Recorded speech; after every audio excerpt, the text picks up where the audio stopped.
হাসিনা এখন জাতিসংঘ স্বীকৃত, সারা বিশ্ব স্বীকৃত বিশ্ব খুনি,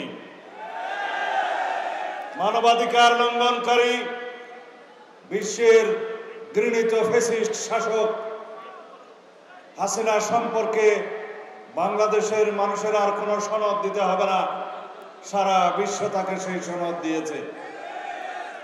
এখন শুধু দরকার ফ্যাসিস্ট হাসিনা এবং তার দূষরদের গণহত্যা এবং মানবতা বিরোধী অপরাধের দায়ে বিচার নিশ্চিত করা।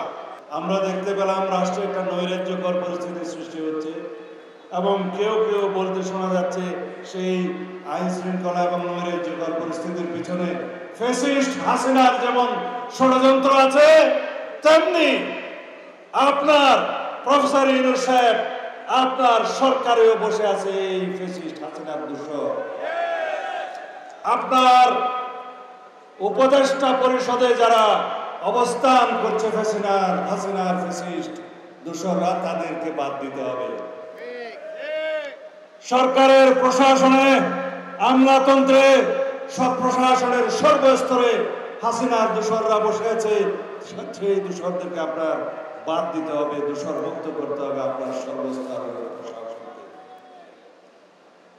বাংলাদেশের মানুষ আশা করেছিল এই নতুন বাংলাদেশে তারা দ্রব্যমূল্যের ঊর্ধ্বগতি থেকে নিষ্কৃতি পাবে। আমরা দেখছি আপনার কয়েকজন উপদেষ্টা অনভিজ্ঞতার কারণে ট্যাক্স এবং ভ্যাট বসিয়ে এই রমজানের শুরুতে এবং তারও আগে দ্রব্যমূল্য বাড়িয়ে দিয়েছে।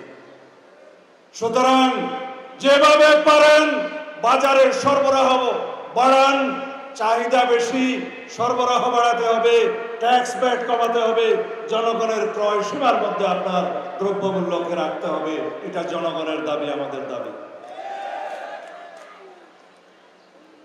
অন্তর্বর্তীকালীন সরকারের উদ্দেশ্যে বলছি, বেশি সংস্কার করে মানুষের নিত্য সাংসারিক দ্রব্যমূল্যের ঊর্ধ্বগতির মাধ্যমে নাবিশ্বাস উঠাবেন না।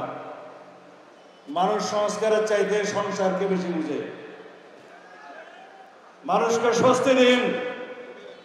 এই রমজানের পয়লা আমরা আপনাদেরকে সতর্ক করছি, রমজানে যেন কোনো দ্রব্যের মূল্য মানুষের ক্রয় সীমার বাইরে না যায়।